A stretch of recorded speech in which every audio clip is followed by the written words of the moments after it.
This is an audio test for July 1st, 2026. Audio test.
Good morning to all attendees joining us in the virtual platform.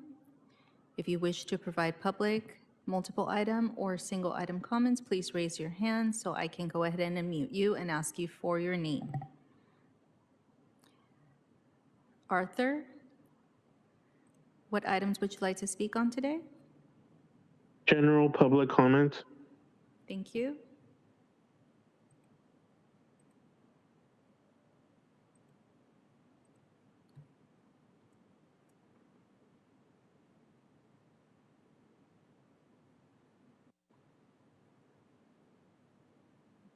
Audit LA, go ahead. Good morning. I would like general public comment in all items, please. Thank you. Mhm.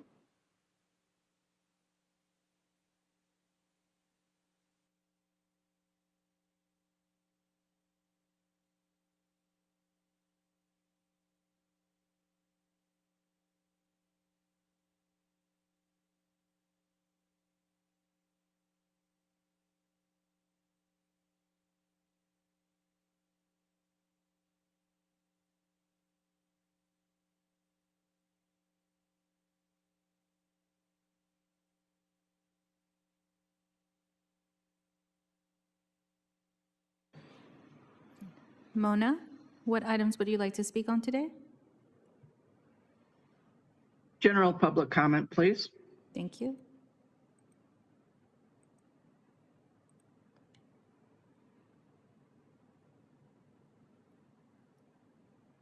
Gigi, what items would you like to speak on today?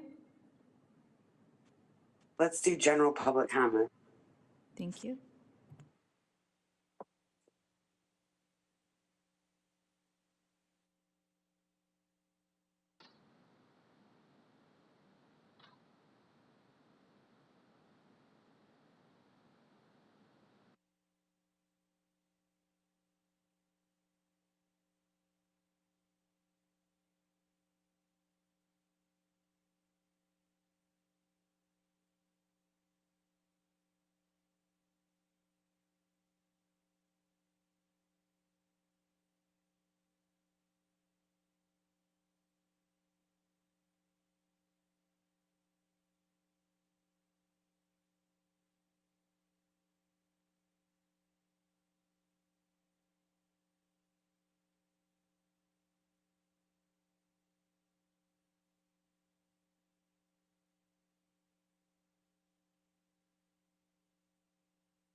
Sam.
Do you have the card?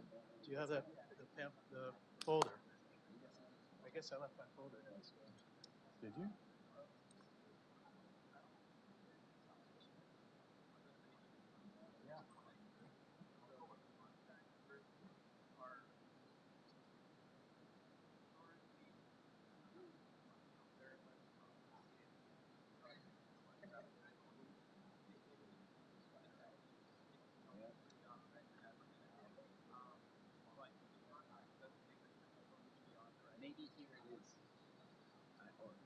Yeah.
President Kang, we are now in record mode.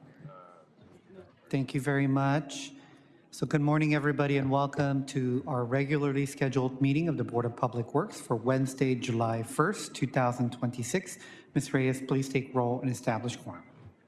Yes, President Kang, Vice President Chavez, President Pro Tem Grant, Commissioner Mitchell, Commissioner Cardenas. We are joined today by City Attorney Representative Virginia Choi, and I will be facilitating today, Sandy Reyes. Thank you. We have quorum.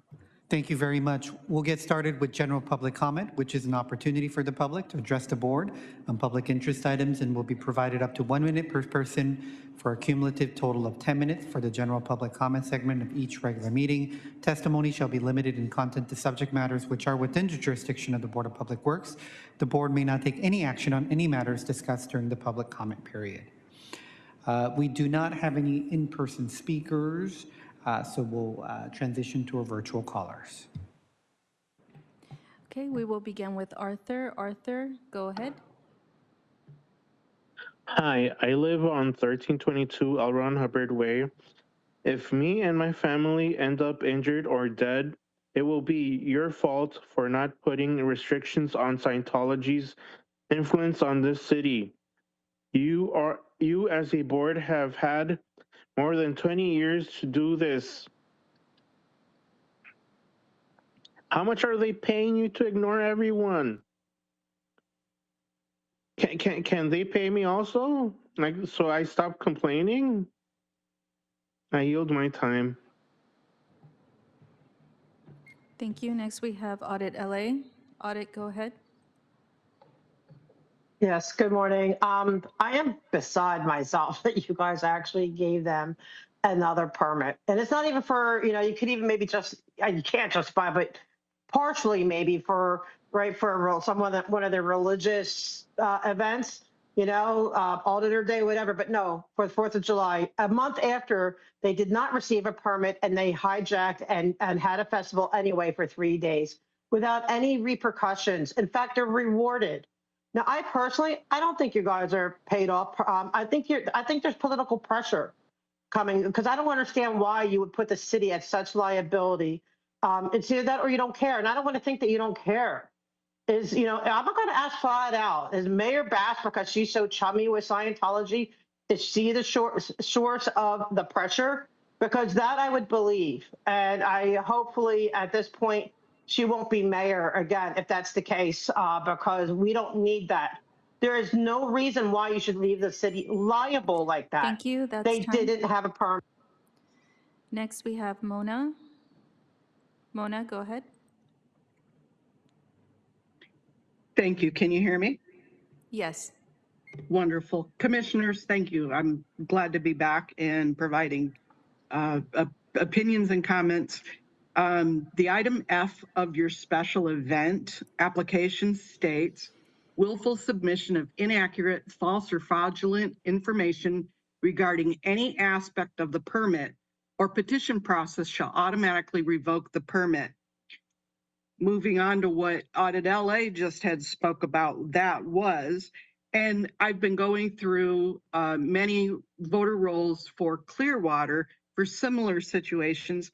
And funny, half the people on your list through the CPRA we found are the same people that are on the voter rolls in Clearwater. Which is it? Make it make sense. They're submitting fraudulent information, and this permit for the July 4th event needs to be revoked. Thank you, and I yield back my time. Thank you. Next, we have Gigi. Go ahead, Gigi.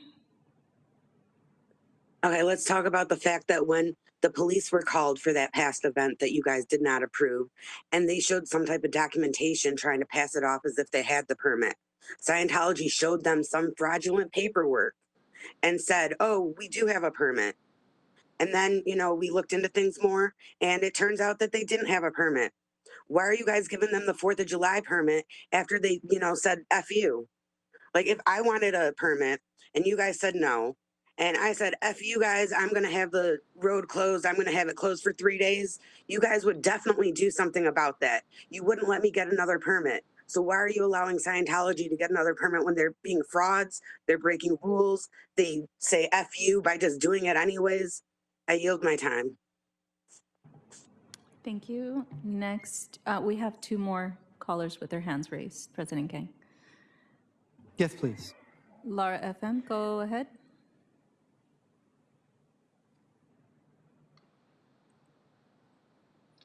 Laura FM, are you Oh, there? sorry. There we go. Can you hear me? Yes, go ahead. Okay. Good morning, board. I'm coming at you with a better energy this morning. I would love to see change with public work and Scientology's permits to stop because you guys keep giving them. This organization has ruined my life. Tried to, at least. I am now putting it back together with complete joy and healing and love. And I would honor and respect the same from you guys as well. If you were in my position, if I was your child, if I was a family member that has gone through what I've gone through, and I was your family member, I feel that you would be doing a lot more about this. If it's something having to do with Karen Bass being over this mayor of Los Angeles, do something about it. Violate her orders. Do something where you make change. Otherwise, no change happens. You keep giving Scientology a permit. Why? It's violation of city rights. They have violated the permits multiple times. Thank you, Laura. Why That's is time. nobody investigating this? And Merjam, go ahead. Thank you. Like I mentioned on Monday, the city of Clearwater and the city council has come into a lot of hot water related to vacating a public street in Clearwater. Now the city is going to be sued over there, and it's going to be big news because there is a suspicion that Scientology has been influencing illegally the city council to vacate the street for them. So please think carefully what you're doing with the permits, whatever it is, always when it's regarding Scientology. Have a nice day. President Kang, we have one more person with their hand up. Thank you. Georgina, go ahead.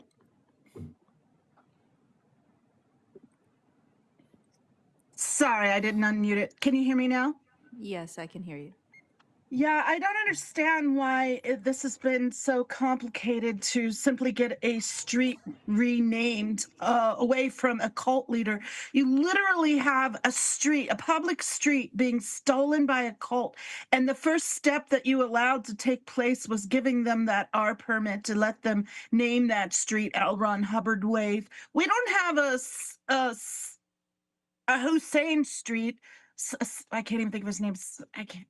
My brain's not working. I'm so flustered. But we don't name streets after tyrants and brutal leaders, and yet we have a street named after L. Ron Hubbard. Let's have a Charles Manson Street. Let's make that the next block over.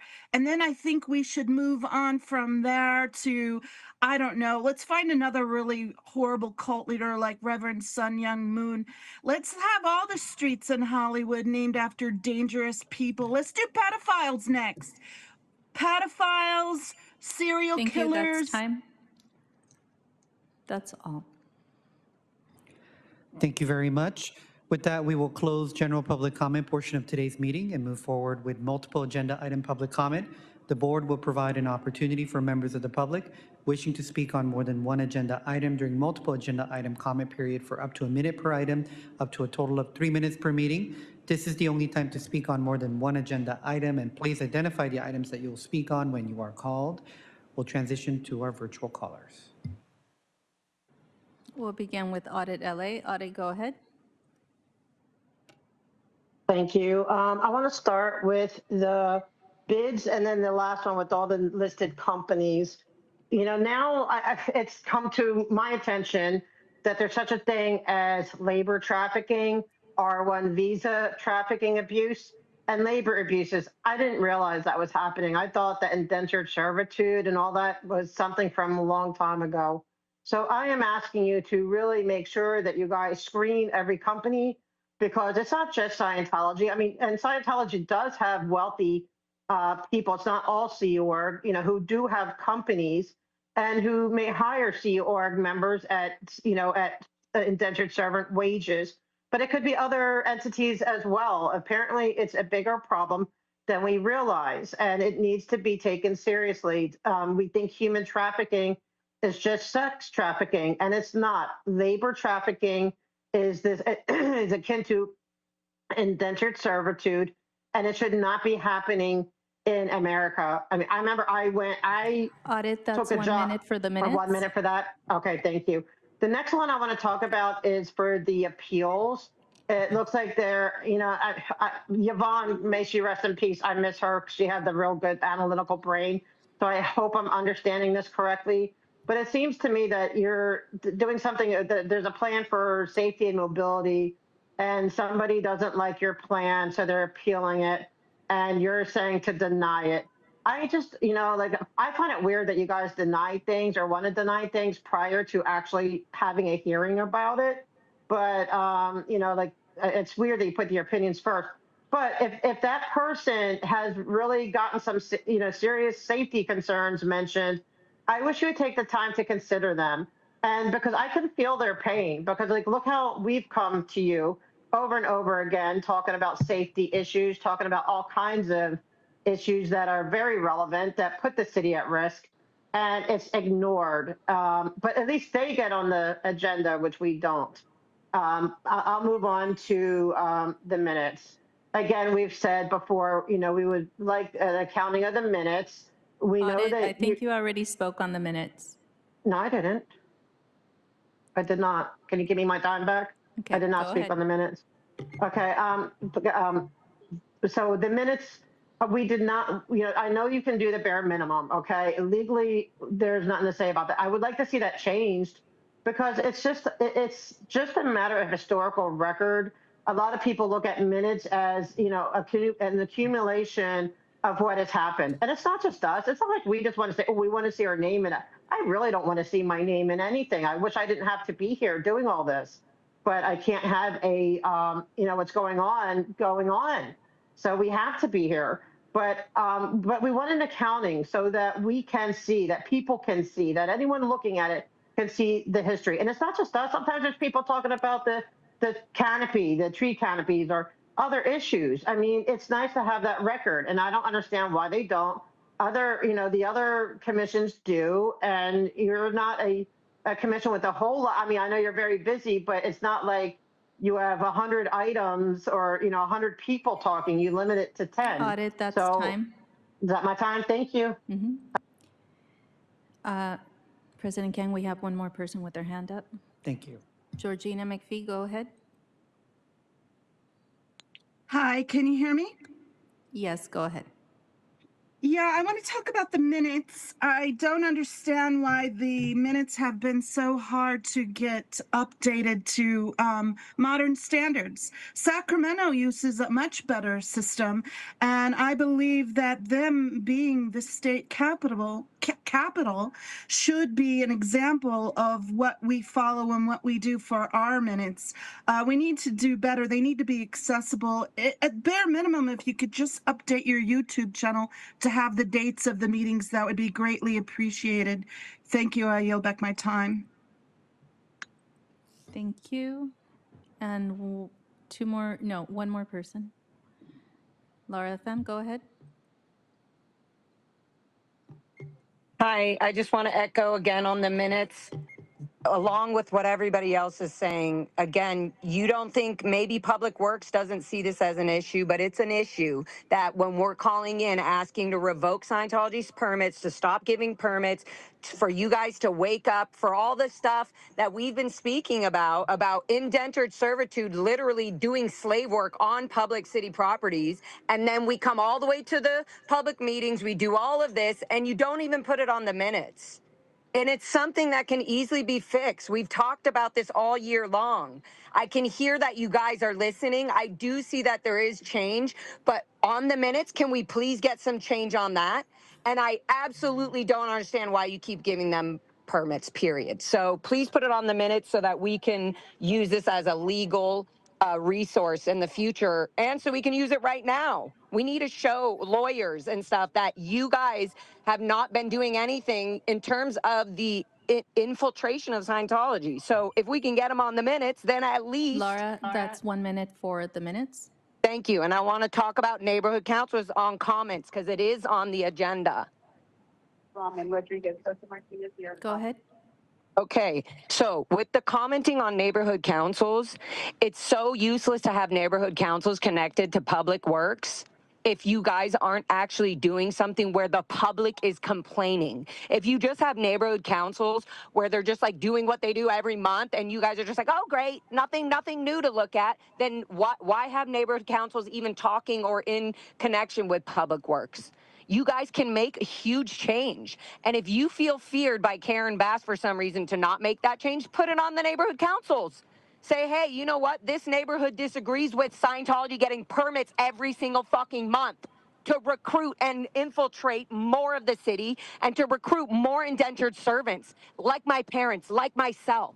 So please make it an issue. Let it be a thing that the neighborhood councils can bring this up in their neighborhood. So you don't have it as public comment, but as the neighborhood, as the people in the neighborhood saying, stop associating with Scientology, stop letting Scientology ruin the city Laura, with their that's 1 minute. infiltration.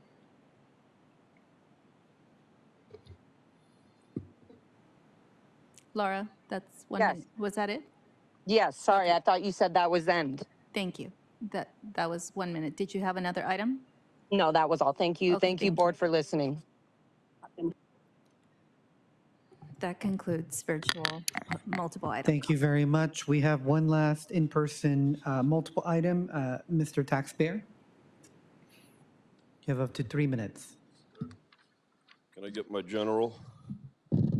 General has been closed. Yeah, of course it has, because you're a criminal organization. So now, speaking to the criminal organization, I got 3 ballots on your lighting district thing for 3 properties. No, I didn't.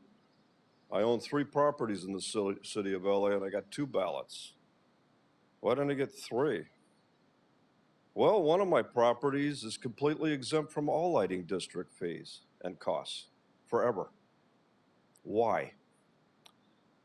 So you decided to rape me and bend my ass over and gonna charge me $474 more a year forever, indexed for inflation. But it was stopped. It got defeated. 74.5% no. How? Because you only counted the ballots that were submitted into the clerk. So this is the first time in 20 years you've had a non-fraudulent election. You couldn't go to Skid Row and pay for signatures.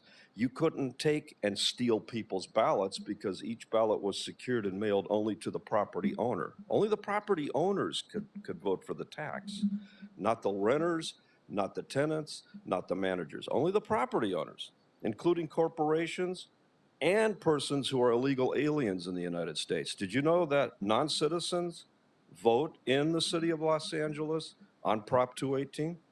They do. So your city council lies over there that they can't give non-citizens the right to vote. You just did it.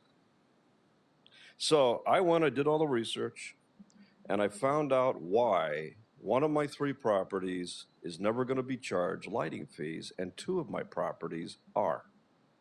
And I want you to tell me, you 5 geniuses, I want you to tell me why that is.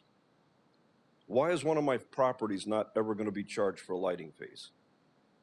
And I get free maintenance, and I get prompt responses on maintenance. Why is that on one of my 3 properties? How could that be? Come on. No, you don't want to tell me why? You think I'm fucking stupid? Who do you think follows me down here most of the time, right? In tinted window fucking vehicles, helicopters. Who do you think's trying to figure? They want to know who my contacts are. They want to know who fucking tells me these things. Where's my contacts? Who am I showing? See, that's the problem. And then you had your patsy for the Palisades fire. He didn't set the fire. He's a patsy. You guys set the fire in the Palisades, didn't you? So anyway, you have a good fucking weekend. We'll be talking more about your ballot fraud. I have my 2 ballots. I voted no.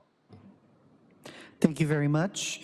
With that, we will close multiple item public comment portion of today's meeting and move forward with the approval of minutes for Monday, June 22nd, 2026. I'll move. Is there a second?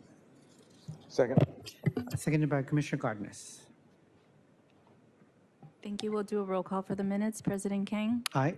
Vice President Chavez, Aye. President Pro Tem Grant, Aye. Commissioner Mitchell, Commissioner Cardenas. All ayes, approved. Thank you very much. Moving on to our agenda, item number 1 is our bids for La Cienega Boulevard Green Street project.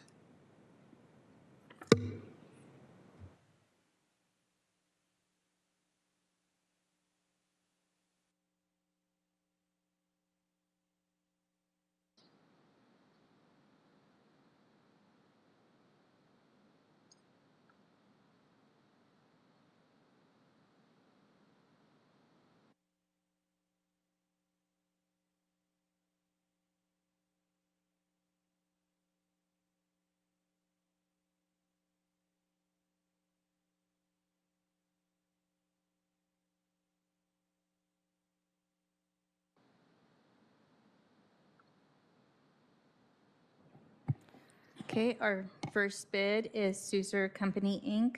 for $4,700,685. 4700685. And that concludes our bids. Thank you very much. With that, I'll move to receive the bid for item number 1. Is there a second? Second. Second by Commissioner Cardenas. Okay, we'll take a vote. President Kang, Aye. Vice President Chavez, Aye. President Pro Tem Grant, Aye.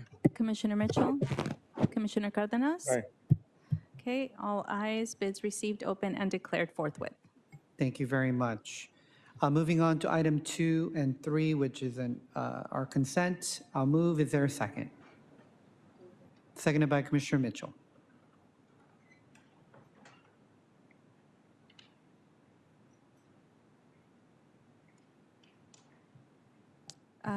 We'll take a vote. President Kang, Aye. Vice President Chavez, Aye. President Pro Tem Grant, Aye. Commissioner Mitchell, Commissioner Cardenas. Adopted forthwith. Thank you very much. Moving on to item number 4 in Council District 5, construction budget and change order revision for Tomovich and Associates. Good morning, President Kang, Board of Commissioners. My name is Christian Guerrero with the Bureau of Engineering, Wastewater, and Conveyance Construction Division. And I'm here to brief you on the board report request approval for the construction budget of the Sewer 7 Olitha Lane project. This is to Tomovich and Associates to authorize a construction budget of $223,000, including contingency, and to authorize the city engineer to issue revised construction orders and change orders to that authorized construction budget. So the background on this project, LE Sanitation issued an urgent expedite request back on September 13, 2023. This was for a sewer replacement project due to pipeline fractures, broken sections of pipe, and severe root intrusion, and a damaged maintenance hole channel base. The project is located on Olitha Lane. This is between Delwood Lane and Ryle Lane, and shown on Figure 1 of the board report. And the pipe is an existing 8-inch VCP pipe, vitrified clay pipe, 7 feet deep with a total length of 310 feet. And this was constructed back in 1957. So the original scope of work consisted of removing and replacing the entire 310 linear feet of pipe with new 8-inch vitrified clay pipe, reconnect 10 house connections, and install 4 blind Ys, and also remodeling of the downstream maintenance hole channel base.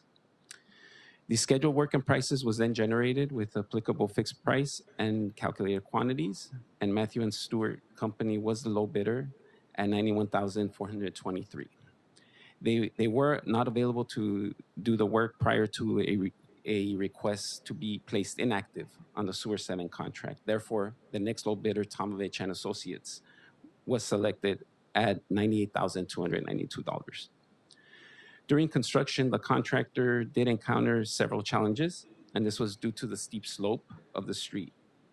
This impacted the work efficiency and required the addition of a slope factor to bid items for saw cutting, excavation, backfill, pipe installation, house connection reconnection, and also the manhole base remodel. Also, the street was very narrow and required interruptions to place steel plates over the excavation to allow vehicle ingress and egress.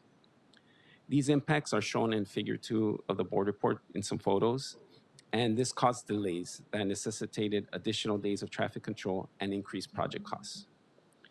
A request was sent to the liaison commissioner back on August 28th of 2024 to request emergency authorization to increase the budget to $200,000 to complete this project without delay.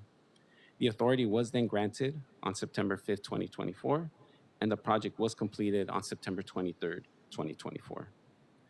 The project's total cost was estimated at $185,000, but additionally, there was disputed extra work related to the resident access interruptions that caused construction delays that was still under negotiation at the time. The Bureau of Engineering then prepared an estimate for these impacts, bringing the total requested budget at the time to $205,000, which was authorized under the adopted board report back on January 8th of 2025. Negotiations between the Bureau of Engineering, Bureau of Contract Administration, and the contractor were ongoing at the time for the additional disputed work of the construction impacts due to the resident ingress-egress interruptions and continued for the following 2 months. After numerous meetings and a review of all the records, the items were resolved in a final meeting on April 15, 2026, bringing the total final requested budget to close out the project at $223,000. And that concludes my presentation, and I'll answer any questions you may have. Thank you. Thank you very much. Commissioners, any questions or comments on this item? Just really quickly, are you anticipating any additional claims or outstanding change orders once this is approved? Nope, that closes the project out completely. No more claims. Okay. With that, is there a motion, first or second? So move. Second. First by President Pro Tem Grant, seconded by Commissioner Cardenas. Okay, we'll take a vote. President Kang? Aye. Vice President Chavez? Aye. President Pro Tem Grant? Aye. Commissioner Mitchell? Commissioner Cardenas? Aye. Okay, all ayes. Report adopted, subject to conditions forthwith.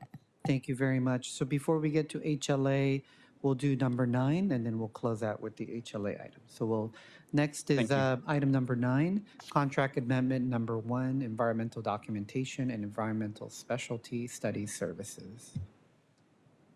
Good morning, Commissioners. My name is Juan Carrillo, Management Analyst 1, representing the Bureau of Engineering Environmental Management Division. With me today is Norman Mundy, Environmental Specialist 2. The Bureau of Engineering is requesting authorization for amending 21 of BOE's pre-qualified on-call consultant contracts. The current 5-year contracts took effect September 29, 2021, and will expire September 28, 2026.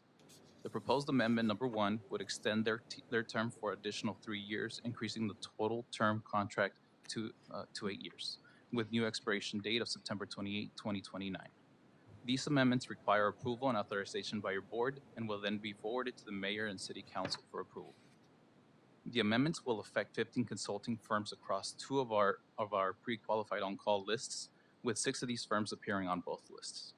First is our environmental documentation services list. There's currently 11 contracts on the list. Consultants on this list provide interdisciplinary environmental documents such as environmental impact reports and related technical studies. Our second list is our environmental specialty study services list. There's 10 contracts on the list. The list is used for services relating to identification and protection of historical, archaeological, and paleontological resources.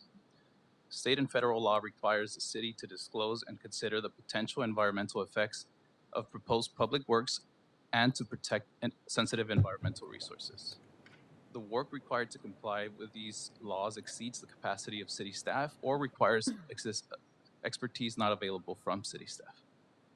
Currently, the city is preparing a request for qualifications to put new contracts in place. However, we will not be able to execute these contracts before the existing ones expire. Given that various tasks within the scope of these contracts can span over 3 years, the proactive 3-year extension is necessary. The extension will ensure uninterrupted progress, continuing the availability of these services so current firms can see their commitments through a successful completion until new contracts can be executed. Approving these contracts amendments does not commit the city to any immediate expenditures. The contracts provide as-needed services. Funds are encumbered strictly on project-by-project basis. Funding is drawn from various sources at the time the task order proposals are solicited from the firms, and all funds are expended must be approved within the individual projects or program budgets. The consultants on these lists are subject to business inclusion programs outreach requirements, for which the city has established anticipated participation levels of 18% for minority-owned, 4% for women-owned, 25% for small business-owned, 8% for emerging business, and 3% for disabled veteran-owned business enterprises. Detailed subcontractor utilization data reflecting sub-consultants utilized for active tasks, as well as those pledged for amendment number 1, is presented in the board report for each individual firm. That concludes my presentation. I am available for any questions. Thank you very much. Commissioners, any questions or comments on this item? All right, seeing none, is there a first and a second? So move. Second. First by President Pro Tem Grant, seconded by Vice President Chavez.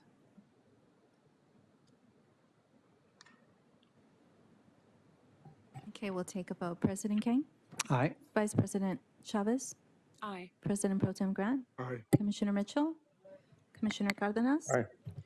Report adopted, subject to conditions referred to mayor and council forthwith.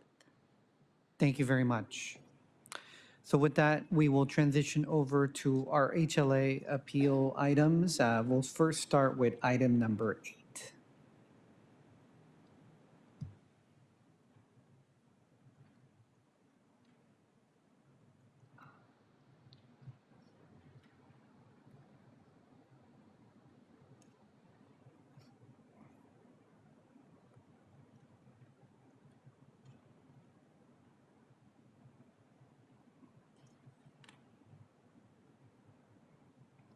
So the order will be item number 8. We'll hear from DOT, and then Mr. Linton and Weiss, and then we'll have commissioner questions, and then we'll go from there.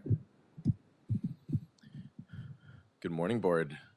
Thank you, President Kang, VP Chavez, and esteemed members of the board for having us again, and for this sort of continued partnership between LA DOT and the Department of Public Works. My name is Kevin Liu. I'm a supervisor transportation planner with LA DOT. And today I'm going to be discussing our most recent batch of HLA appeals before you. Let's see if we can get this clicker to work.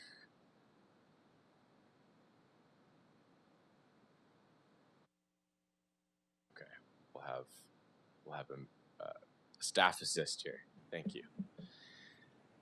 So our first project today, agenda item number 8, is the La Tejera Boulevard Peak Hour Lane Removal Project. This is in CD11. This is northbound from Thornburn to Knowlton. This is just right off of the 405 off-ramp. So this is 0.3 miles of restriping to remove a peak hour lane. This is exempted from Measure HLA, is not considered improvement. Based on the fact that there is no repaving occurring, there are no other modifications. It is just restriping, and so for that reason, we recommend denying the appeal, based on the fact that the restriping activity is not an improvement as per Measure HLA, LAMC 8511A. That concludes presentation for this item. Thank you, Mr. Linton. If you want to come up.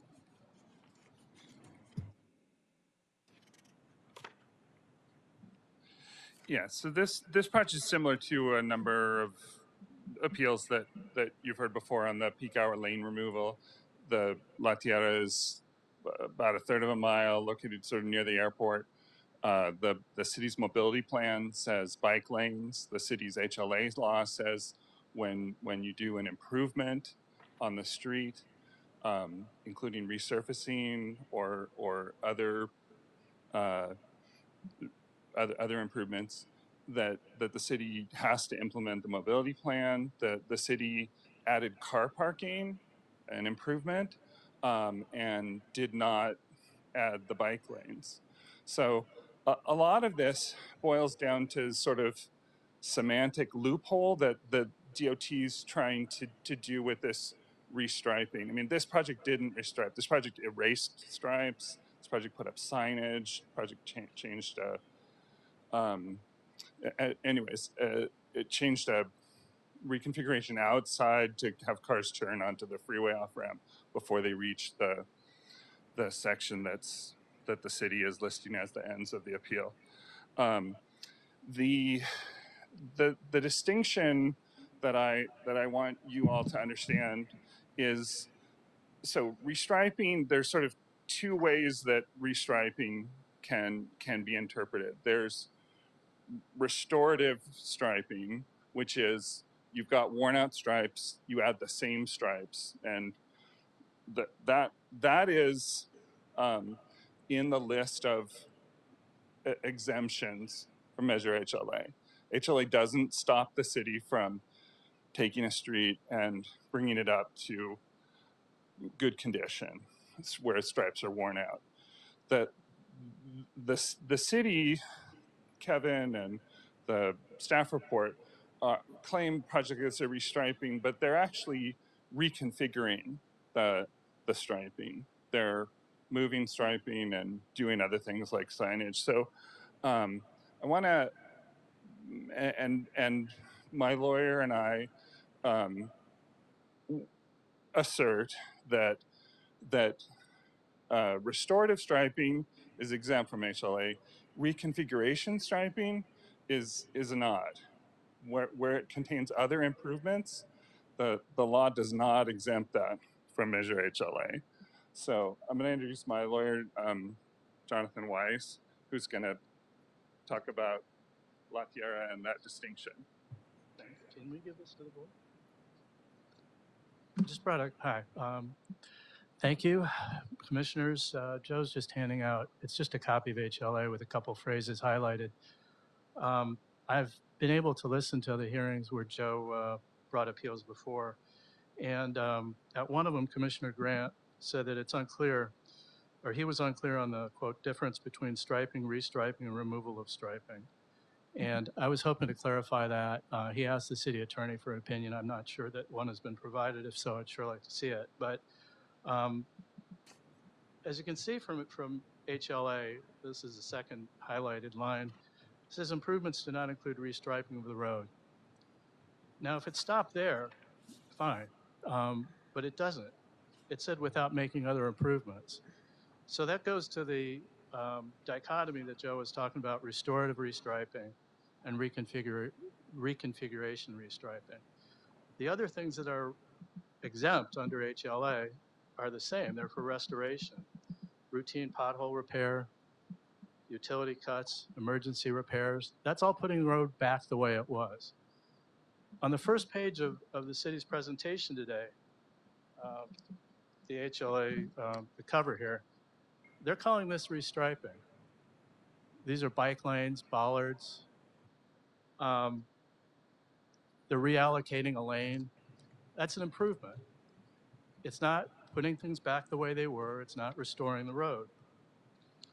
So, and I just want to kind of, I'd love to go into all the lawyerly part about this. This is actually a case that we're appealing before the city. It's where the brief comes from. There's all kinds of legal precedent for if a statute or an ordinance has words, they all have to have meaning. So you don't just throw in without making other improvements and mean it's the same as restriping. So on La Tejera, to be specific, they are taking a lane and repurposing it. That's not just that's taking out striping. The city often goes into the voter pamphlet. If you want to know what an ordinance means, you look at the plain language. This as improvements means paving project, which they talk about every time. This is not a paving project. Clearly, it's not a paving project, but it is another modification. So what does modification mean? Courts determine that based on the plain meaning of what a modification is, of an improvement. if it looks like an improvement to you, and I know the commission said this before, we agree these bike lanes that are being put in, like on Hollywood Boulevard, are improvements, but they again say it's exempt because it's restriping. And they've completely missed that dichotomy. The voter pamphlet gives examples of what improvements are. Now, if the language is clear, you really don't need to go to the voter pamphlet. You're really not allowed to in interpreting a law. But the voter pamphlet does talk about other kinds of what they call improvements. And they say changes to or reallocation of vehicle lanes. That's an improvement. That's exactly what we have on La Tejera. That's what the voters understood. So if you are changing or reallocating a vehicle lane, which is what we're doing by taking out the peak hour parking restriction, that's an improvement. That is restriping with an improvement, and that's why the board should reject the recommendation of staff. Thank you. Thank you very much. Before we go to Q&A, Mr. Liu, you want to come back and address some of, or anyone from your team want to address Mr. Jordan? Yes, Ted Jordan, Senior Assistant City Attorney. I'm here to answer questions you may have. We've advised on this issue before. This is not our first appeal concerning the type of common sense restriping activity that the Department of Transportation does routinely. Lots of things that can improve a road are not improvements as the way Measure HLA defined improvement. We didn't write Measure HLA. It was written as a voter initiative, and it's described in terms of how it functions in the voter information pamphlet. We are allowed to take a look at that to understand what the law means. And this type of restriping, this type of common sense change in the striping without any other physical improvements being made, such as resurfacing or street widening, simply doesn't constitute an improvement as that term is defined in Measure HLA. Now, one of the impacts of Measure HLA, when it is triggered,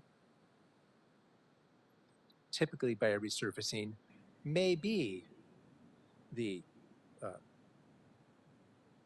reallocation of bicycle, bus, or vehicle lanes. That's in the voter initiative. But that's what happens, that's what can happen when an improvement triggers the requirements of Measure HLA. So we concur with the staff's position that for this project, an improvement as defined by Measure HLA has not yet occurred. In the future, it will, when that roadway is resurfaced. But this is not an improvement, as that term is defined in Measure HLA. Thank you very much. With that, commissioners, any questions or comments related to this item? And Mr. Weiss, did you want to respond to that? Okay. Once again, Mr. Jordan focused on two things that are physical changes, and we don't. And if you could talk directly into the mic. I'm sorry. Mr. Jordan addressed two things. He mentioned street widening and resurfacing, and those are typical. Those aren't the only, excuse me. Those aren't the only other modifications. Once again, in the language has to be acknowledged. There aren't extra words in an ordinance. Paving project or other modification. It has to be given as much dignity as a paving project. He accepts using the voter pamphlet. So I want to be more specific, just for the record. The ballot summary says, quote, modifications, and it says, quote, changes to or reallocation of vehicle lanes. There's ellipses before vehicle lanes. That's the ballot summary. The impartial summary on page 4, modifications resulting in reallocation of roadway space. There's some ellipses in there.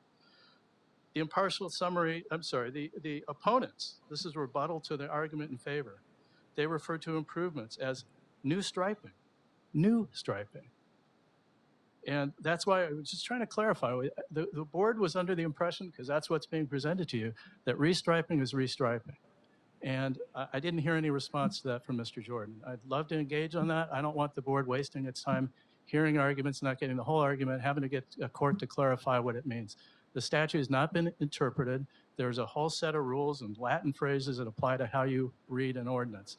And I think that at the very least, if the board doesn't, I would ask the board to hold and get briefing. I'm happy to brief this. The city attorney can brief it, and you'll have full information from which to make a decision. I know there's one lawyer on the board here, and I don't know how long Commissioner Mitchell, since she's had to interpret statutes, but it's not something lawyers do every day. And it is an important and really well-worn, pretty clear road that we go down. Thank you. Thank you, thank you, thank you. Yeah, Mr. just Jordan? for clarification, when we interpret Measure HLA, we look at the words of the initiative, and we look at the official description of the initiative. When it is triggered, there may be reallocation of lanes. That's when it is triggered. What we do not look at when we interpret what Measure HLA means are the words of the arguments against, because those were not written by the ballot initiative proponents. Those were not written by the people who wrote the initiative. And so we've not cited any of the ballot arguments against Measure HLA to the board, nor will we, because that's not how we interpret the initiative. We interpret it by its words and the words written by the people who wrote it. Thank you. With that, let me go to question. Mr. Weiss, I don't want to go back and forth on this. That in the city's presentation, they included the HLA voter information pamphlet. It's what they put before you today. Thank you. With that, commissioners, any questions or comments on item number 8? I know we've had some discussions about restriping in the past, but any questions or comments? And then, Mr. Liu, was there anything else that you wanted to add pertaining to this item related to the discussion? That could be helpful. Nothing further to add unless there's questions from the commissioners. Okay. Commissioner Gardner. No, just a comment. I think staff has been very, very consistent on all of these appeal hearings. So I'm not an attorney, but I understand what it's talking about. Thank you. Thank you very much.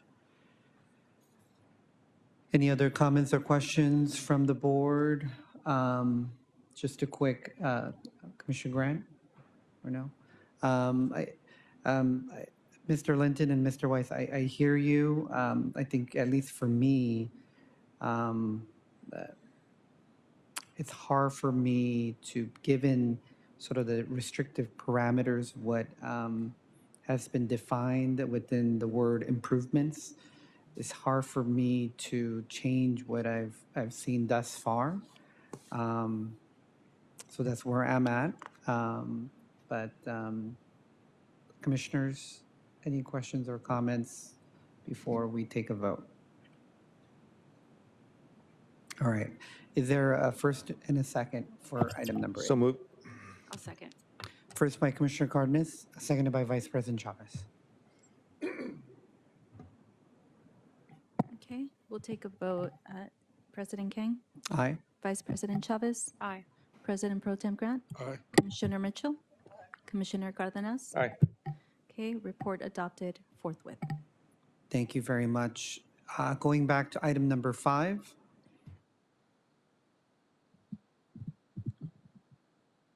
Okay. Yes, that's item 5. Yes. So item 5 is the beginning of our Spring Alameda Safety and Mobility Project segments here. So you'll see that we have 3 different HLA dashboard uploads for this particular project. We have the first segment, which we are focused on here in this report, and then we have 2 more. And so I do want to address right off the bat with this project. This project was uploaded in 3 different segments in order to be more specific about the activity that's occurring within these particular segments. Given that HLA is quite specific about what an improvement is defined as, we wanted to be clear about when we are resurfacing and when we are not. And so in this particular segment, from Wilhart to Mesninger along Spring Street, you'll see that we are resurfacing here according to this, this diagram. So this resurfacing is actually 630 feet. So it's just under, and again, this is what is designed and planned, right? It is just under what triggers Measure HLA and what can be defined as an improvement.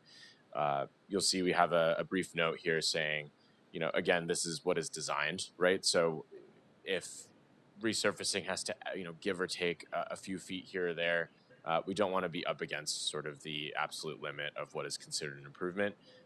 So to err on the safe side here, we have uploaded this as a project. And this particular segment of the project includes resurfacing, reconfiguring the street for Class 4 protected bicycle lanes. We're upgrading the curb ramps and sidewalks as well. And this is not HLA exempted given the resurfacing activity.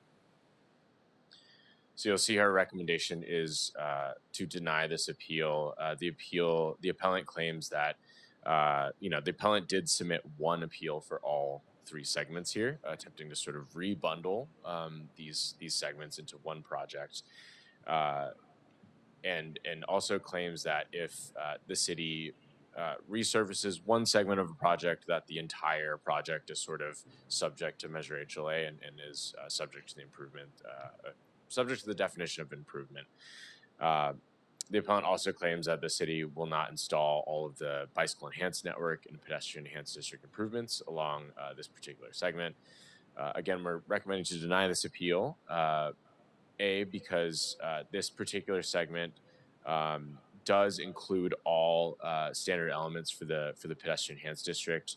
It actually goes above and beyond the bicycle lane network designation for this particular segment. So this entire corridor does have both bicycle enhanced network and bicycle lane network designations. But to be clear, we are installing Class 4 bike lanes along the entire corridor, which satisfies both network standard elements.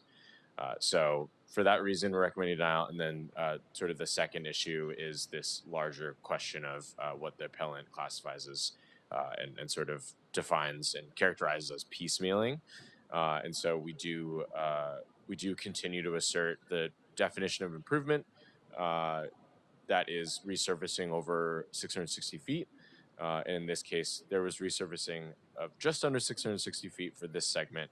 And again, we are recommending to deny this appeal. Thank you. Thank you very much, Mr. Linton and Mr. Weiss.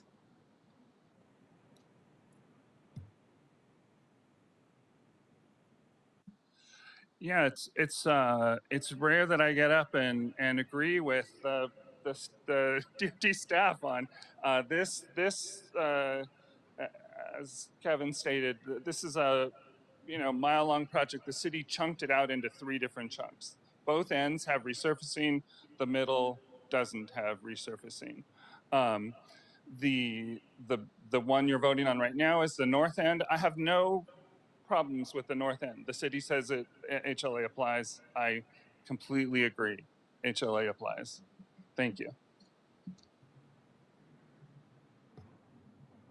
All right. Then for, I think, item number 5, we'll take it one by one. Mr. Loom or Mr. Jordan, can you? Yeah. Yes. Just for clarification, I think we all agree that the bicycle infrastructure that would apply to that segment is being installed. Just for technical clarification, the resurfacing segment is less than 1/8 of a mile. So staff put it on the dashboard because it, there's a, transparency elements here. And so we want the public to see these projects on the dashboard when they see them with their own eyes. But technically speaking, that section, the staff is putting in the bicycle infrastructure, but it technically doesn't trigger Measure HLA because it's less than 1/8 of a mile, which is 660 feet. It's close, but the ballot initiative put that specific number in. So I just wanted to make that clarification. Okay. Commissioner Mitchell, you had a question?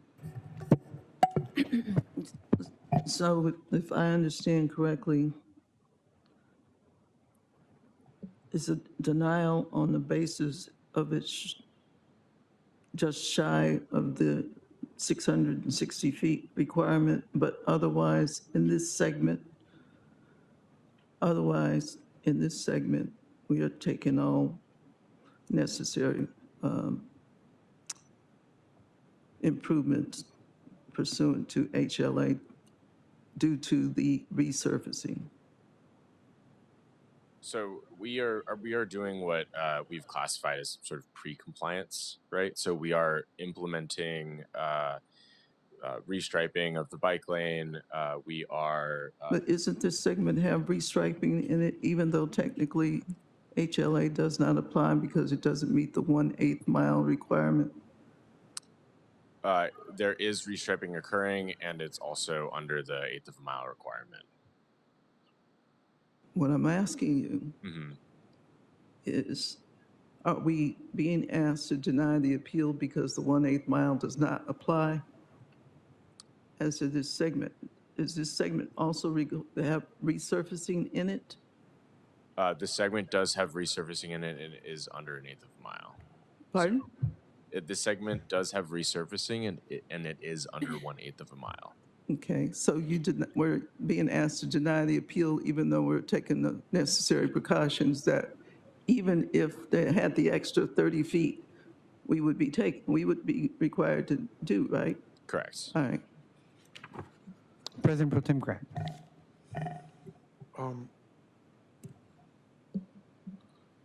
This one's sort of a little. My understanding is that the city's position is that this stretch of street is not required to have all the HLA required improvements. Is that correct? That's correct. It is under the minimum length to be Right. considered for an improvement. Yes. And I guess I would ask the appellant, is your position simply that it's because it's less than the required distance that it's not that the HLA improvements are not to be required? My position, based on the documents filed by DOT, they filed 3 documents. Right. And I said, the middle one, Yeah. I want to appeal. I listed all of them because it's one project, Right. and that project includes But if you're- more than any of the mile of resurfacing. So I for the north section that you're considering now, I have the city's doing the right thing. There's no HLA real- applies. I agree. In essence, there's no real appeal. It's just Yeah. because it's the way the 3 are connected that you wanted to raise the north and south ends. Yeah, I think, and when we get to the middle, that's I where know, the juicy right. part comes. But Okay. you Yeah. need to remember that this is being resurfaced Got it. for the middle part. Right. Okay, So colleagues, I think it might be Commissioner Mitchell, question? so Mr. Linton, one more question. Please come back up. So are you saying you're withdrawing your appeal as to this segment? I didn't appeal this segment. I appealed all 3 as one project. So I submitted this one appeal. issue is moot on this segment? I believe so. Okay, thank you. So commissioners, given that, I think we can take 5 and 7, and I think 6 is the only one that's being contested at the moment. Commissioner So that Grant, also applies to 7, the other segment? the top and the bottom. Let me just see the order. 7 is the Spring and Main Alameda. Ord. middle. No, No. the other It's the segment, southern. the southern segment. It's Messnager to Maynard. That's the middle is 7. No, that's it's, We're looking at the last section, the most southern. The southern section is 6, and that's it's the same as the one? Maynard to Los Angeles. So that, I'm sorry, what question? What I'm trying to find out is, we understand now that your appeal is moot as to what we're calling segment 1. You said you were appealing the middle segment. Is that correct? Correct. So what I'm asking you is your also appeal moot as to segment, we call report 3, but I'm going to call it segment 3 because it's below the slurry seal portion. Yes, and the one thing I would have you note about the third section is that that does include repaving, and that is repaving greater than 1/8 of a mile. Okay, but you're not, if they're doing what you think is required as this segment, I'm going to call it segment 3, on the diagram, it's report 2, Board in Maine. You're not appealing, it's similar as to segment 1. Is that your position? Right. In other words, they're doing HLA, even though HLA doesn't apply to 1, you said that it's appeal, they're doing what you think is required in segment 1. Is that the same situation as number 3? Yes, 1 and 3 are The same? moot. Okay. The caveat I would argue is the city has presented this as a single project in the community, on the city's website. It's all continuous. So I think the city piecemealing it into 3 separate projects to get out of HLA isn't legal. So Okay. All right. 1 and 3 is moot. so 1 Same and 3, position. there are no. The city says HLA applies, and I Sir, say HLA applies. I just and they're want moot. to Yes. understand and clarify what you just said on the record. Yes. You're not appealing 1 and 3, you're appealing the portion of the slurry seal. Yes. Okay, thank you. Thank you. So I think the items that are not in contention is 5 and 6, and the middle section is 7, right, Mr. Liu? Just wanted to double confirm with staff before we take a vote. I think the way that they listed it, it's actually, the 1 and 3 seems to be 5 and 6. Right. Yeah. And there's additional statements I'd like to make about the middle section before you vote on that. Oh, yeah, we're not going to vote on the middle. Yes, yes, yes. So President Kane, to answer your question, we just took item 5, so that is report number 1. Item 6 is report number 2. That is the second Correct. resurfacing section. Okay. So to So verify, 5 you're and 6. saying 5 and 6 are the 2 items that we are considering a moot point. That's fine. So given that information, I'm happy to move on 5 and 6. Is there a second? Seconded by Commissioner Cardenas. I don't think he's withdrawing. I think just for the procedural, we still have to vote on it. Yeah.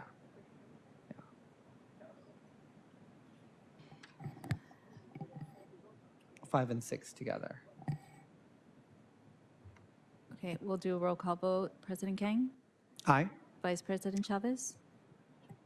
Wait, I'm sorry. I'm not ready to vote yet. I'd rather just hear everything together. So Oh, because he doesn't have any issues with the top and the bottom. But they were all appealed, correct? No, he said he only appealed the middle.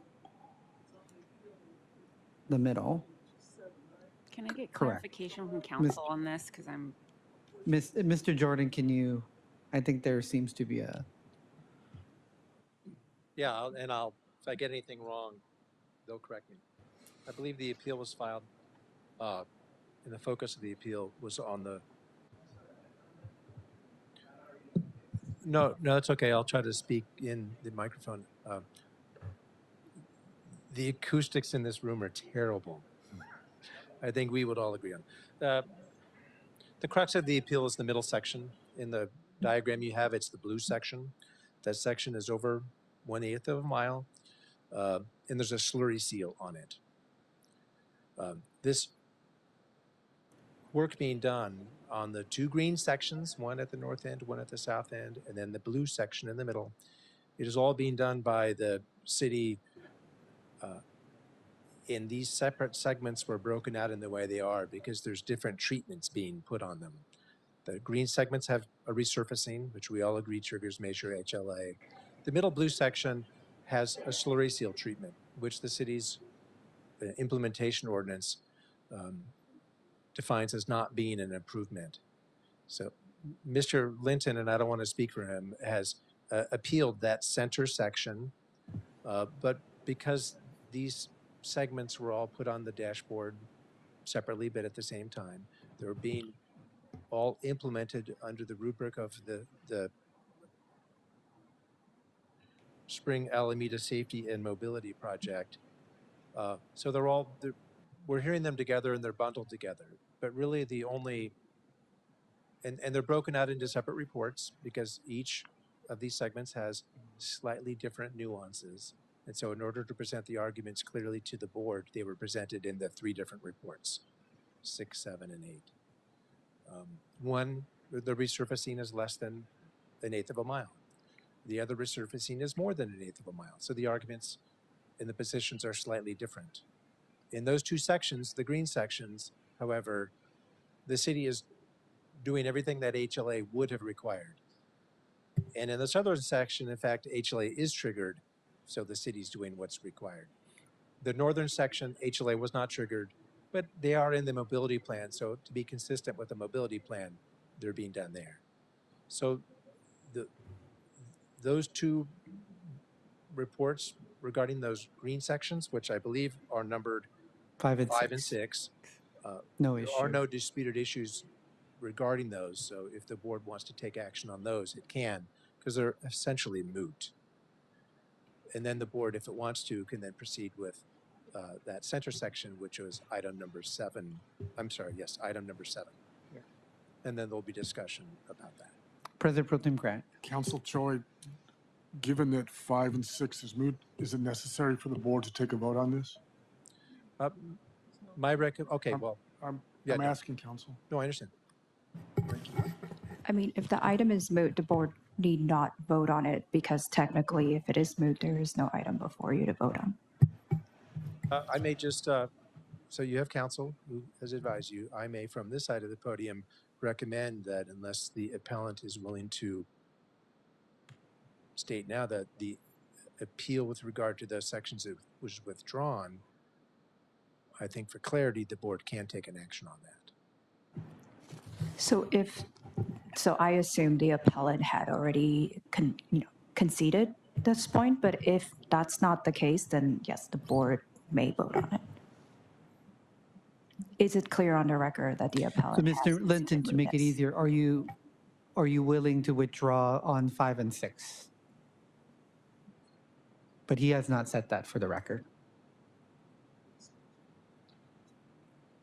Yeah, well, my appeal treats it as one thing, and this is the HLA. The city can't just break up projects into different chunks and say this chunk HLA doesn't apply. The basis of, so there's top, middle, bottom. The basis of the middle is that the bottom triggered HLA for the whole thing. So, I mean, I don't know how you want to process it, but I only have one appeal on record, and I didn't appeal the top and the bottom. I didn't ask for anything in the top and the bottom sections. How you want to vote on that, you can. But the one appeal I filed, I think remains a valid appeal. And we'll get there. We'll get there. Mr. Liu, you want to add anything? Yeah, so let me just clarify. While our appellant might be saying he's only sort of substantively appealing one part of the middle project, he does list all 3 projects in his appeal. And so the reason why we're breaking them out is because they are separate projects with separate appeals, even though they're all listed on one appeal. So while it might be a moot point, there are technically 3 appeals that have been filed on one document, if that makes sense. Understood. So to be clear, 3 appeals have Commissioner been filed. Mitchell. Yes. So I propose this. Why don't we take a vote as to 5? Then we'll do 7. And I would assume because 6. Middle is 7. Middle portion is actually 7. 5 and 6 are. Well, what I'm saying is this. 5 is segment 1. Correct.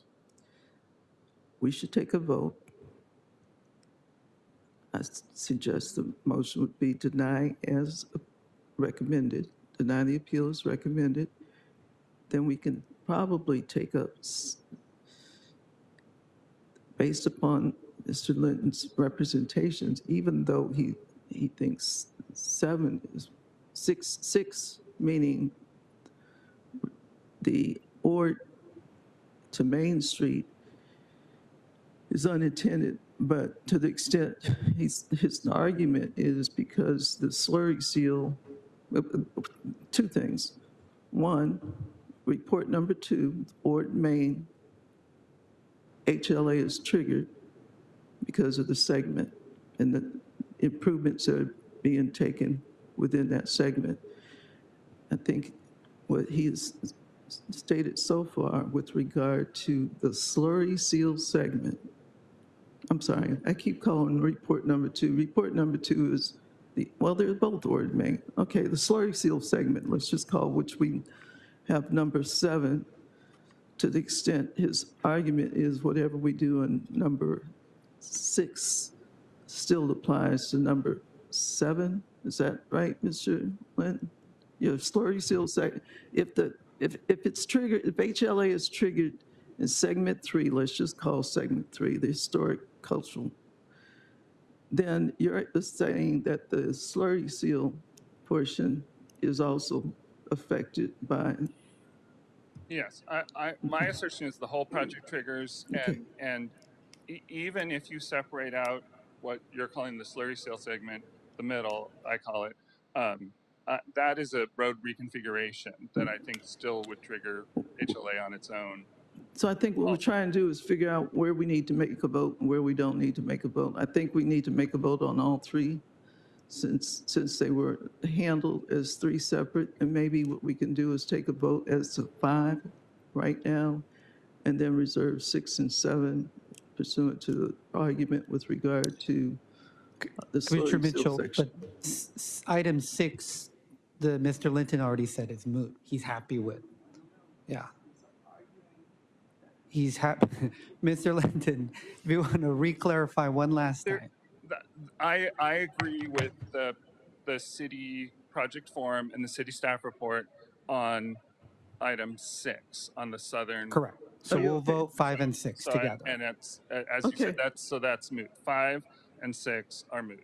Okay, so we still. We'll take 5 and 6 So together. 5 and 6, we deny still- as correct. recommended. Correct. And Since then we we'll take up noticed it for 7 that, separate. right? Yes. And then we're going to do 7, 7. which is the middle portion. Okay. Yes. All right. All right. So I'll move on 5 and 6, and then Commissioner Cardenas second. Correct? I believe we already had a motion. Yes. Yes, and we then were. we'll take a vote now. Thank you. Okay, President Kang, Aye. Vice President Chavez, Aye. President Pro Tem Grant, Aye. Commissioner Mitchell, Commissioner Cardenas. Aye. All ayes adopted forthwith. Okay. Thank you very much. Now to the crux of today's appeal, number 7. Okay, thank you, board, for bearing with us. I understand this segment 1, 2, 3, item 5, 6, 7 is a little confusing, to say the least. So now we are focused on item number 7. That is the Spring Alameda Safety and Mobility Project, Mesninger to Main/Ord. This segment is slurry sealed, as you can see. So this segment is being slurry sealed and has restriping as well. If we want to just go to the next slide here.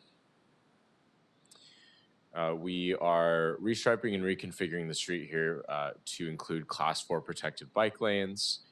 There are new pedestrian crossings added as well, which are, some may argue, the most exciting part of this project. There's 0.8 miles of restriping in this section. As a result, as per sort of our policy, we are uploading projects to the dashboard that are over 1/8 of a mile, even if they're exempted. So here we do believe that this project is restriping without making any other improvements.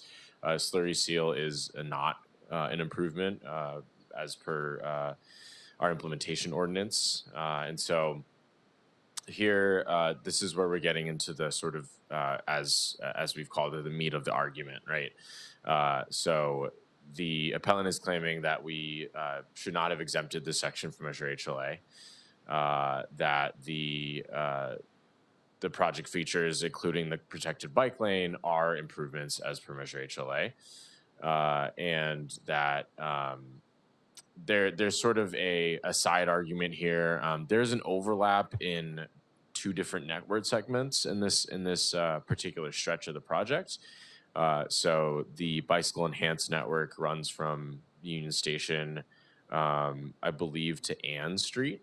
And then the bicycle lane network goes from College Street on the south end through to the north end of the project. So between College and Ann, there's an overlapping of both the bicycle enhanced network and the bicycle lane network. There is sort of a claim by the appellant that we should be installing both a two-way cycle track and a protected bicycle lane.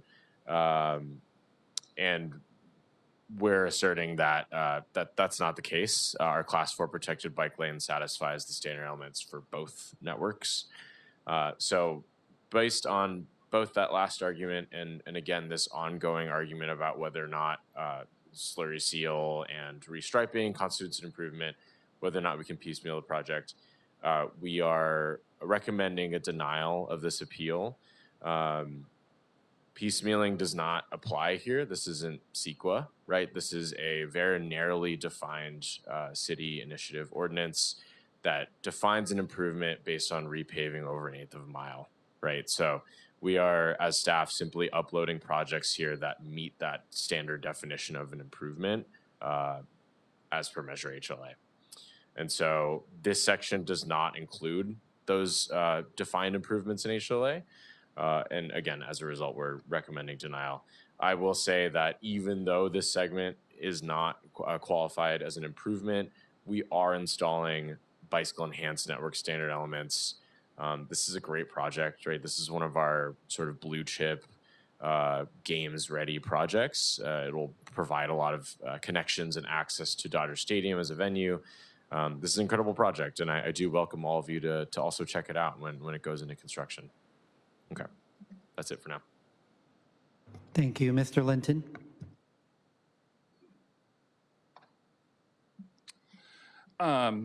So this is the middle section. I just want to say that a bunch of the city's the staff report denial of this project is based on it including slurry seal, which in the city's HLA ordinance exempts the slurry seal without other improvements. It would be an exemption to HLA, but I just want to say that this is sort of I feel a bit ambushed by this in that none of the outreach materials nor the city's own project form, which I made copies of, mention slurry seal. So the city is trying to exempt this project based on something that wasn't in the city's initial description scope for this project. The scope mentions the safety improvements, the bike lane, pedestrian hybrid beacon, leading pedestrian interval, a bunch of features. And nowhere in the project description does it say it's slurry seal.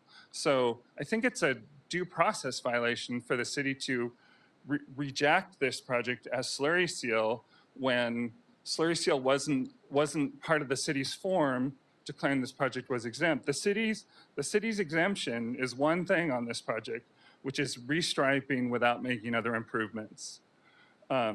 So there's a little more description than that, but this at its core, according to the city's filing, which I appealed, is restriping without other improvements. So I think for the city to bring up slurry late in the game, not as part of the scope of the project as defined on the city's website, is unfair and not due process.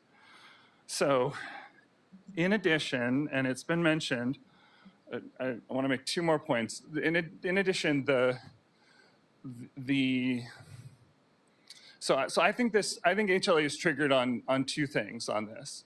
Number one is this is a mile-long project with restriping, and that restriping makes the whole mile applicable to HLA. You can't, like CEQA, you can't break up projects and then say, oh, this one's too short. You know, it's like you have to use the project definitions at the time the law was passed. You can't change the way you define projects to get around a new law. So so I think the city piecemealing is problematic on this project, and means the entire project, HLA applies to the entire project. The second, so if we take apart piecemealing, if we accept that the city can break this into 3 projects, if I take the middle section on its own, the city's exemption is restriping without other improvements. And the city is, it goes back to the distinction that I and my lawyer made earlier. There's restorative striping and there's reconfiguration striping. The city is reconfiguring. The city is not just refreshing the striping that's out there. The city is moving around lanes. It's adding bicycle lanes. It's adding big concrete chunks on the street. This is not just resurfacing. This is not just restriping. Apologies. This is not restriping. This is reconfiguring the street. This is an improvement. This is the improvement that triggers HLA. So, I believe that this triggers HLA for those 2 reasons, because the entire project triggers HLA, and the project in the center section is doing more than just restriping. And then the last thing is, so this is a project that it's close to here, right? This extends from Union Station to LA State Historic Park. I go to LA State Historic Park with my daughter. We take the train and we bike from the Chinatown station to the park. It's between 500 and 1,000 feet. The way this project is, and I should say, the city had an online survey. I gave this input to DOT during the design process, and you know, they don't listen to my suggestions for designs. So this project assumes that I will cross, 6 lanes of traffic on Alameda, bike along the east side of the street, and then cross 6 lanes of traffic again to get to the park that's less than 1,000 feet from my train stop. The facility absolutely needs to include 2-way bike traffic on the west side of the street so that bicyclists can get from the station to LA State Historic Park. There's plenty of width. You can see the rendering in the staff report. The city's like striping off an area and not that should be used for northbound bicycle traffic. And I think that this is consistent with the mobility plan. So the mobility plan, as Kevin sort of explained, the mobility plan has multiple bicycle networks. There's a network of there's a network that is bike lanes on streets, and there's a network that is bike paths that are mostly along the river and in parks and old rail right-of-ways. So both in the section in front of LA State Historic Park, this section I'm talking about where I bike with my daughter to get to the park, this section has 2 networks. This section has a bike lane and a bike path. And the river bike path is planned to connect to the bike path in front of State Historic Park, and then there's between 500 and 1,000 foot gap between the end of, there's a bike path right in front of the park that ends before the station. I'm urging the city to connect that bike path, 2-way bike traffic, kids, families use it, to connect that to the train station that's less than 1,000 feet away. I mean, and I think that the mobility plan calls for that kind of low stress, off-street, 2-way protected bike facility. The city is saying that their design is sufficient to qualify the bare minimums of the law, but I would argue that they're combining 2 networks, one of which is designed more for commuters, for bicyclists like me who bike all over, and one of which is designed for families and kids. And they're saying families and kids can take the commuter version, and that's the minimum legally required. But I would urge you to direct the city, the DOT, to make that northbound connection to the park. It's 1,000 feet. It's lots of families use that, and I don't. It's astonishing to me that that's left out of this project when there's plenty of space for it. Thank you very much. Thank you very much. Mr. Liu, did you want to make one final comment before we go to Q&A? All right.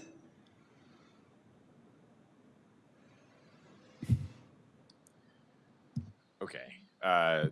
So to just address maybe two main points that I heard. So the first being the lack of slurry seal being included on the project form submission. As projects get developed, right, as designs are submitted and they go into construction, the scope becomes more and more clear, right? So there's no attempt to hide the ball here in terms of the slurry seal that's happening. Regardless of whether there's slurry seal or not, there is restriping without making other improvements that's happening in this segment of the project.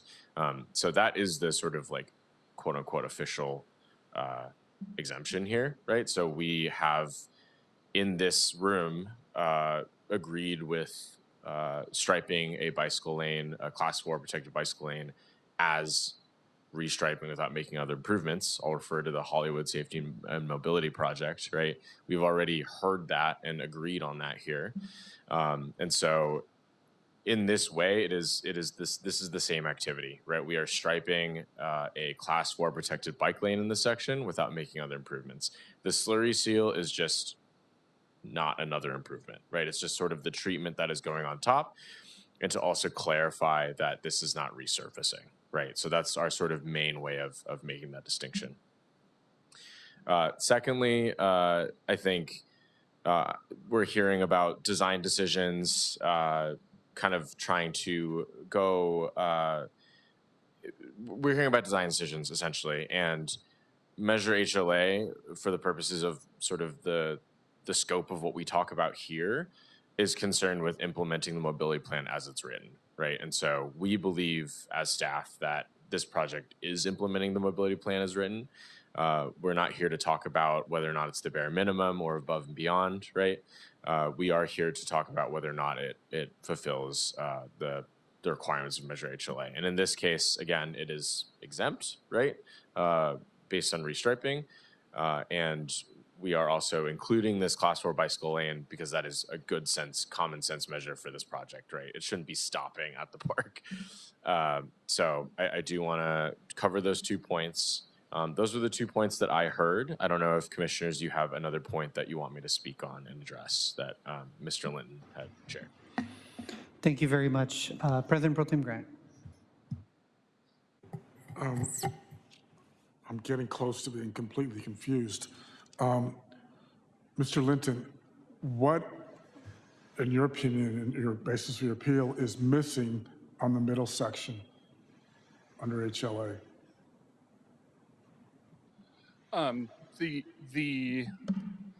There are sidewalk repairs, there are curb ramps, that are pedestrian portions of the pedestrian network from the mobility plan, as well as this section where there's overlapping bike networks that the city has decided to combine them into one. Okay. Those are the 2 things that I have asked the city to remedy as part of my appeal. The sidewalk and the second type of bike path, is that correct? Yes. Okay. And Kevin, if it were to have been resurfaced, would those have been included in the improvements? That's correct. Yeah. Oh, excuse me. Sorry. Not the bike path, but the sidewalk section, if that makes sense. Even if it was a complete resurfacing, you would just stick with the one bike path?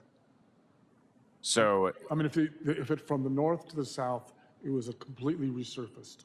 yeah, if we could page to the next slide, actually. So, I just want to clarify. So that is the voter information platform to remind us of resurfacing. And then the next slide after that, I think we're missing, let's see. We're in Toronto? Maybe it's further back in the slide deck, actually, because we skipped around a little bit. Yeah, there we go, that one. So this is the HLA standard elements table, row A3 for the bicycle enhanced network, right? So this talks about the bicycle paths network. You'll see that the standard elements to fulfill this network are both a class 1, sort of completely grade separated, right? Think of like the LA River bike path, or class 4 protected bicycle lane. And so the assertion here that, again, there's a bicycle path and a class 2 BLN tier 2 designation that are overlapping, that should result in both treatments being implemented. We are again showing that a class 4 bike lane implements or satisfies both network needs.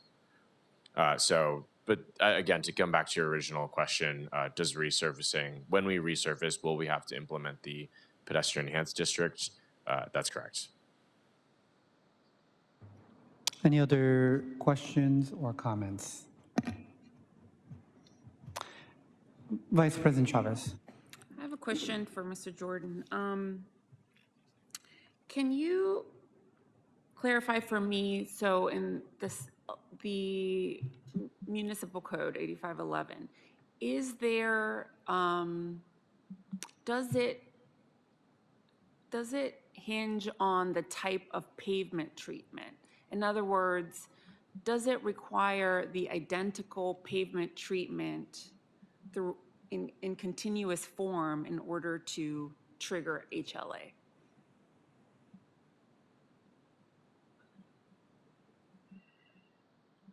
I'm going to try to answer the question in maybe a slightly different format. So Measure HLA defines what an improvement is. The city has a companion ordinance that it has adopted, so codified in the city's code. The city has said that slurry seal is not an improvement. It's a maintenance treatment.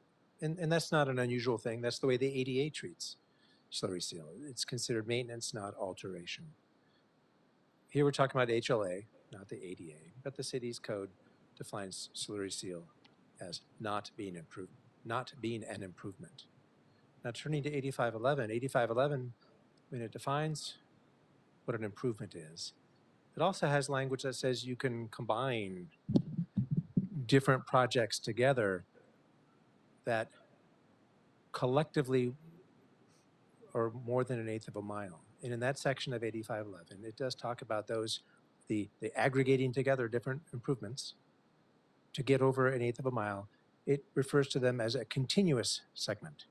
So if you do a little resurfacing in one section, and then you do a little resurfacing in a different section, when there's a gap in between those two resurfacing projects, you don't combine them because HLA talks about having to form a continuous segment.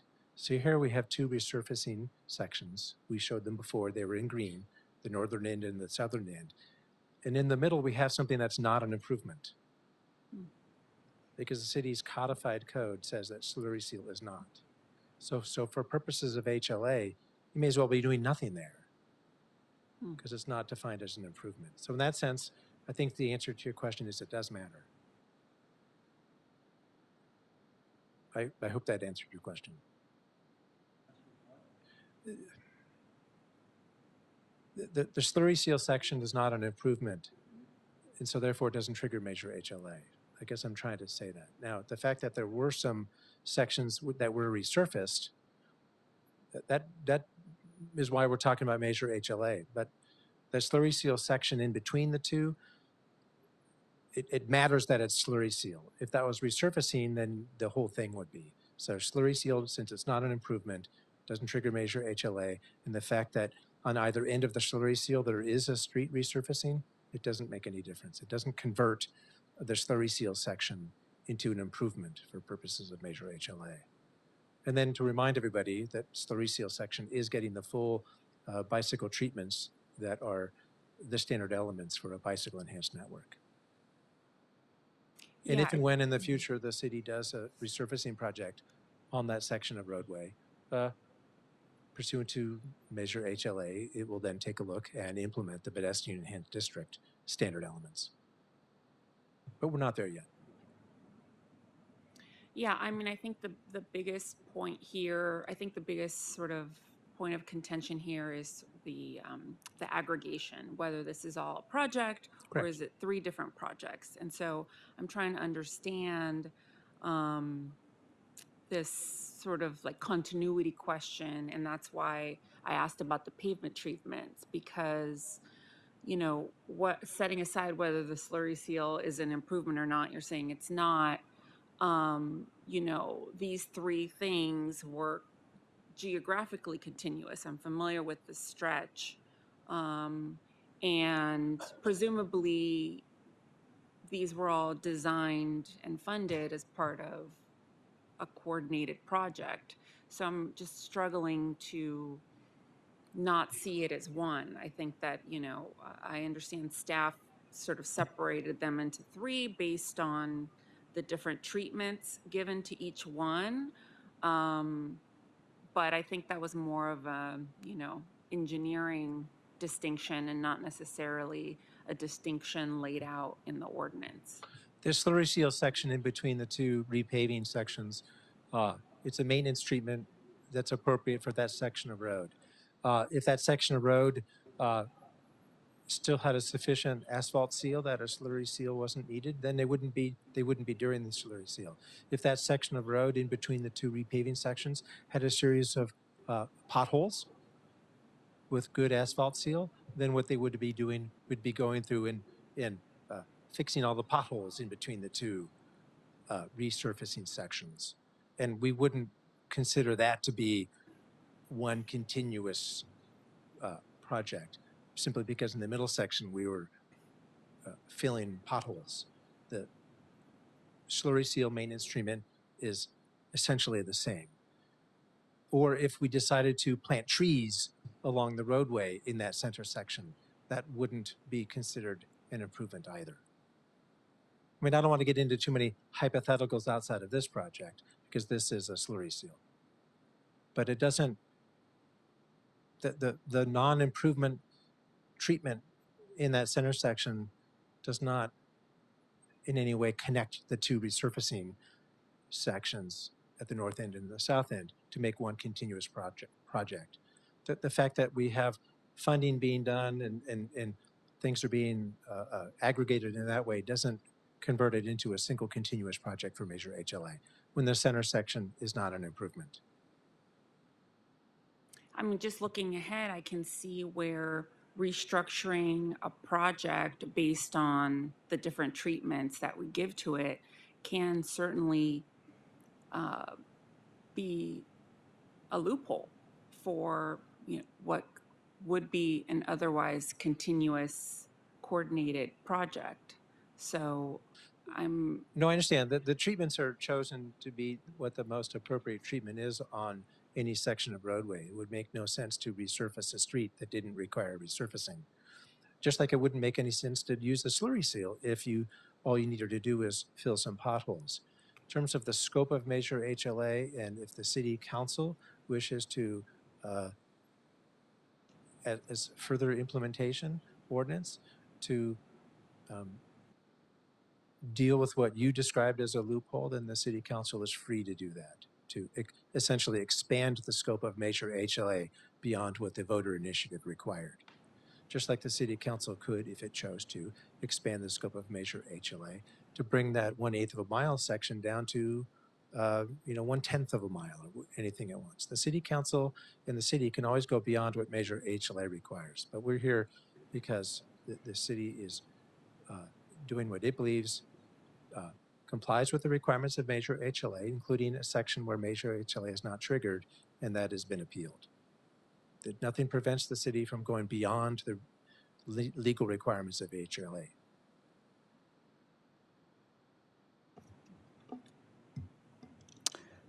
Thank you very much. Mr. Linton, did you have anything else to add? I would just point to the definitions in the measure. Any paving project of at least 1/8 of a mile in length. And the DOT's website lists projects. This is one project. This is one project with more than 1/8 of a mile of repaving. This is exactly what HLA pertains to.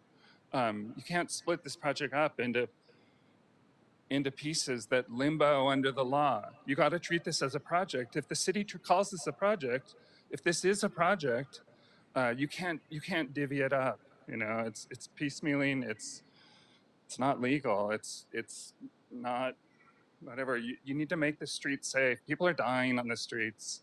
You need to take safety on the streets seriously and not just deny everything based on loopholes like Vice President Chavez mentioned. The city is like blowing up these loopholes to points of meaninglessness that don't have a basis in the law that the city passed. And you can stop that here today, right now. And I urge you to. Thank you. Thank you. Mr. Liu? I think it's worth noting that this is a safety and mobility project. There are Class 4 bike lanes with more protection than we've ever had before in the city. There are new high visibility pedestrian crossings as a part of this project. In no way is the city trying to skirt safety and mobility responsibilities.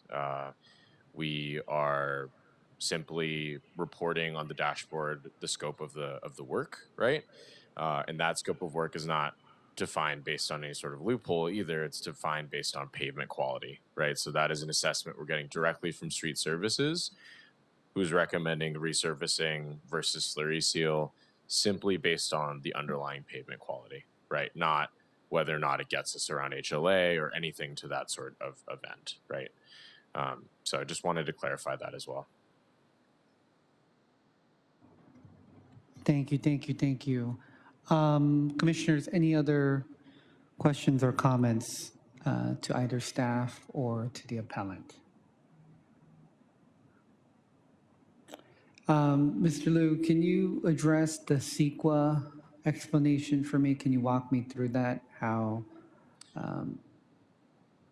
that, in terms of why this doesn't become one contiguous based on CEQA?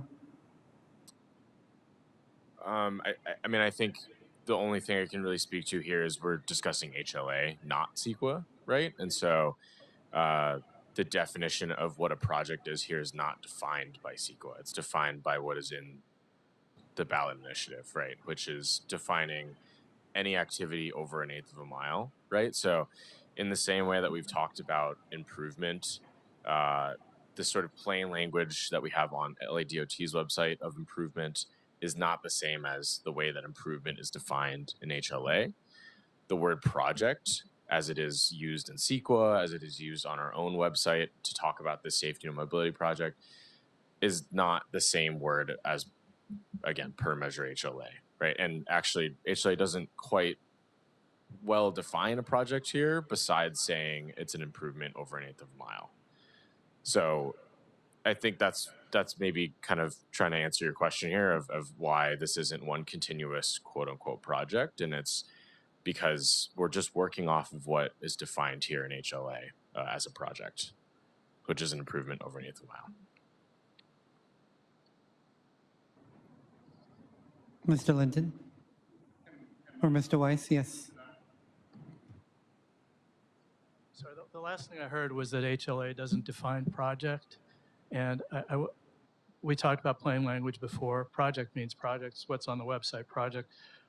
HLA is a remedial ordinance. That means that there's a mischief that it's supposed to solve, making the streets safer. With a remedial ordinance, it's supposed to be liberally construed to alleviate that problem, okay? So if you're not really sure which way to go on that, the law requires you to liberally construe project, not to narrow it. And again, I really welcome the opportunity to brief any of these questions for the commission. Thank you very much. Any other last? Commissioners, are you comfortable in moving forward?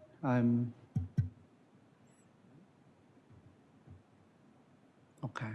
Is there a motion on the table? So moved. Second. Denied, as recommended, rather. First by Commissioner Mitchell, seconded by Commissioner Cardenas. Okay, do a roll call vote. President King? Aye. Vice President Chavez? No. President Pro Tem Grant? Aye. Commissioner Mitchell? Commissioner Cardenas? Aye. Okay, we have 4 ayes and 1 no. It is adopted. Thank you Move very forward. much. All right, Ms. Reyes, I believe that concludes our desk for today. Yes, it does. Our next meeting of the Board of Public Works will be on Monday, July 13th, 2026. Given the 4th of July holiday, July 3rd, the city is closed, and the week of the 6th is our 1-week summer recess. Thank you very much. The meeting is now adjourned at 11:45 a.m.